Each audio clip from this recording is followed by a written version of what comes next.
மயிலாடுதுறை வள்ளலார் கோவில் எனப்படும் வதான்யேஸ்வரர் கோவிலில் இருந்து பள்ளி மாணவர்கள் மற்றும் பொதுமக்கள் வீதி பஜனையில் பங்கேற்று உற்சாகத்துடன் கொண்டாடினர். மயிலாடுதுறையில் ஸ்ரீ கோபாலகிருஷ்ண பாரதி இசைவிழா டிரஸ்ட் மற்றும் ஸ்ரீ ஆண்டாள் அரக்கன் அடியார்கள் இணைந்து நடத்திய மார்கழி மாத சங்கீர்த்தனமான வீதி பஜனை வள்ளலார் கோவில் எனப்படும் வதான்யேஸ்வரர் கோவிலில் இருந்து இன்று காலை தொடங்கி நடைபெற்றது.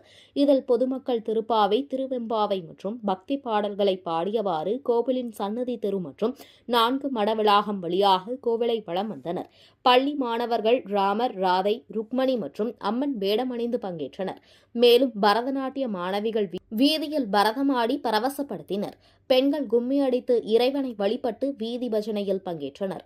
நிகழ்ச்சியை ஸ்ரீ கோபாலகிருஷ்ண பாரதி இசைவிழா கமிட்டி மாலினி ஸ்ரீராம் ஏற்பாடு செய்திருந்தார்.